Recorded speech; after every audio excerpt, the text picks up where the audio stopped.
Well, here's my preview episode here for the Browns. So we will talk about the Browns and their game against the Chargers on Sunday. I didn't have my music pulled up. That's my fault. Sorry.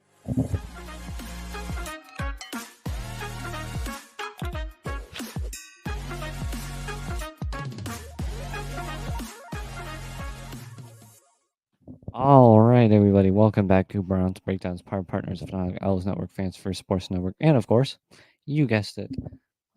My stupid thing isn't working. Hemisphere Coffee Roasters. Oh, it's off. Hemisphere Coffee Roasters. If you go there, use that referral code. We get 15%. And if you go there, you will change your life. Best coffee you'll ever had. I know I repeat it a lot, but I'm serious. There is no better coffee than Hemisphere Coffee Roasters. There's a reason they cater to an entire hemisphere, not just a small community. Please go check them out. Use that referral code right here whenever you purchase something, and we get 15%. Now, on to the podcast itself. So, Browns are going to be playing the Chargers. It will be our last game before the bye. I will tell you what I'm going to do for the bye. It's going to be nothing. Spoiler alert. But it is our last game before the bye. It is, I guess you could say it's an important game. Again, we're not making the playoffs this year, at least I don't think. So I don't see us doing much of anything. But if you look at the game, I said in Fanatical Elves, the show, 50-50. You flip a coin, and that's the most accurate you're going to get. So if you flip a coin and you say heads is the Browns, tails is the Chargers, you flip it, that's going to be your prediction. I'm actually going to flip a coin, and that's going to be my prediction, not my stat prediction. I will warp my stat predictions around the score. I don't actually have a coin with me. I should have probably grabbed a coin first, but that's okay. I can drag my mic to other places and continue talking. But we will use a coin to pick which team. Here we go. I have a coin. It's fine. So that's how we're going to predict. I'm going to predict my stats by what the coin says. So 50-50. That's what I say is probably the best answer. Chargers can be great. Chargers could suck.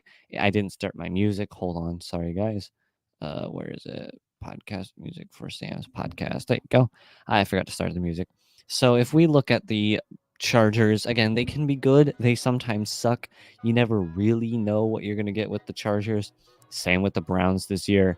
It's mostly just it comes down to if the Chargers can utilize their really good defense and their offense to their advantage, and if the Browns can continue the momentum from last week, as obviously if James Winston can play very well like he did last week, I think this game is in the bag. If he sucks, then it's basically over. So that's kind of just what this game is going to look like. Now, if we go to the I should have turned this down first.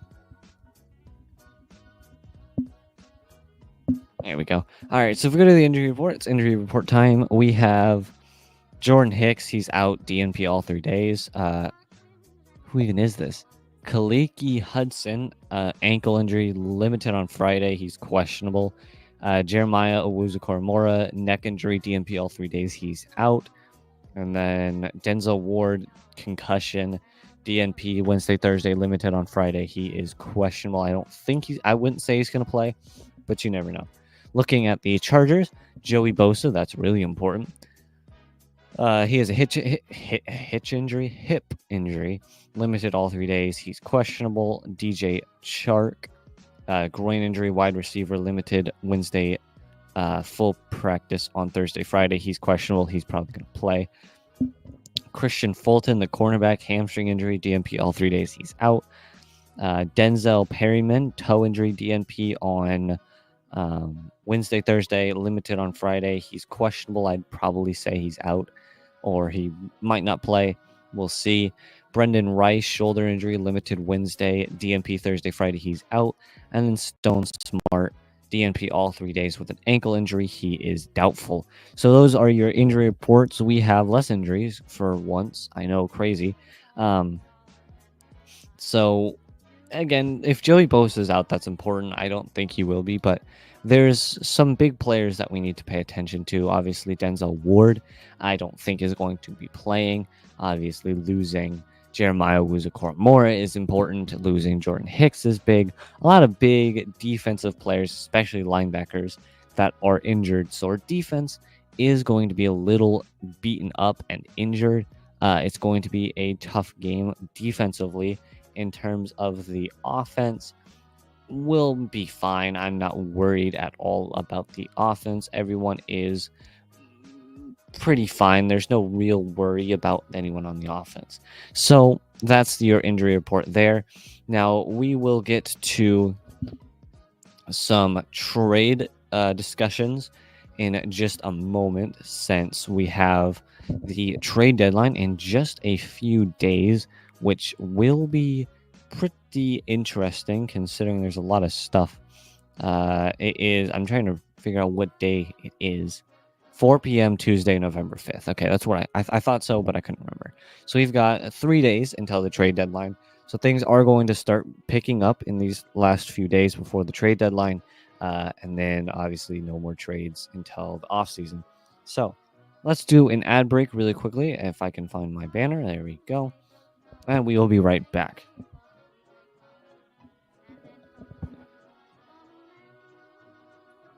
And we're back here on the Fanatic Elves Network. Browns Breakdowns, part of Fanatic Elves Network. That was a bit of a long ad break. I apologize. I got distracted.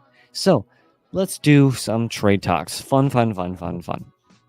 So looking at the Browns here, we have people we can trade, right? So I heard some guy, I don't know who it was. Let me see if I can pull up the actual let's see, the actual YouTube video. Myles Garrett, if you get that trade.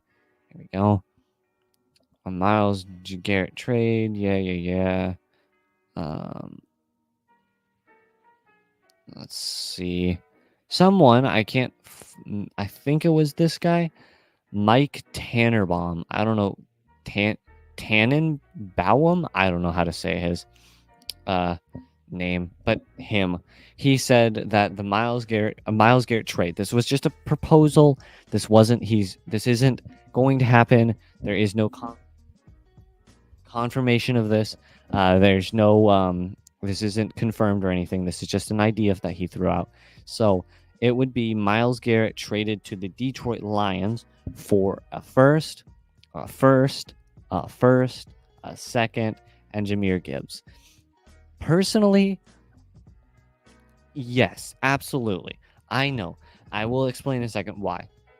It's Myles Garrett. Yes, he's our best player. He is historically our best player.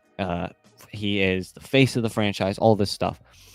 The problem is that's a lot of first-round picks. 3 first-round picks and a second-round pick is wild. Now, of course, the Lions are one of the best teams. I have them as the number 2 team on my power rankings, if I remember correctly. I think I had them as number 2. No, I had them as 1, I believe. I changed them after the podcast. I usually revise them before I do this one. But I have the Lions as number 1. So I have the Lions as the number 1 team, which means if they win the Super Bowl, it's the 32 overall pick. Even still, let's say you get 3 first-round picks, the second, and Jahmyr Gibbs, right? Jahmyr Gibbs will replace Nick Chubb. I love Jahmyr Gibbs. He's really, really good. If you look at the 3 first-round picks, just this year alone, let's say you get the number 8 overall pick and the number 32 overall pick. You trade the number 8 overall for 2026 round draft picks. You trade the number 32 overall for 2026 draft picks, and then fall back to like mid-second, late second, whatever. Or you can keep the number 8, draft a really good defensive player, and then trade away 32, or you keep 32 and trade away 8, or you utilize both picks to move up or down or whatever. There's a million things you could do. But what you have to do, this draft is not good for the Browns in particular. It's mostly focused on defense, offensive line, and that's sort of all right now that we're looking at this draft is defense and offensive line. Next year, though, there's going to be some decent quarterbacks. It's not going to be great, but there are going to be some good quarterbacks next year. I don't actually know who the 2026 QB draft class is. Let's just look it up. 2026 QB draft class. Let's just see who exactly will be coming out. It says right here that it will be, let's see, Arch Manning. Oh, yeah, no, Arch Manning technically would come out. So Nico, who? Nico Lamali, I don't know how to say his name. He's from Tennessee. Dante Moore from Oregon. Arch Manning, Jackson Arnold, Lenoris Sellers, Aiden Chiles. Aiden Chiles. Jaden Rashonda, Maleshi Nelson, Avery Johnson, Sam Levitt. So just some, of course, a lot of this will change by next year, but what we'll be looking at is we could make 1,000,000 2026 picks for some half decent quarterbacks. Arch Manning, maybe he can be a pick. Who knows? But I get it. There's a lot of people are going to be against trading away Myles Garrett. I understand. Myles Garrett is the face of the franchise. He's amazing player. We all love him. I love him. I just feel like at this point right now, he's got a lot of time on him, yes. But again, this is all hypothetical. There's no confirmation of this even being considered by either team. I got to go with it. That's a lot of draft capital. 3 first-round picks and a second and their star running back is not something you get every single day. Again, purely hypothetical. Now, let's get on to the stats. So I have my coin here because I'm actually going to be utilizing a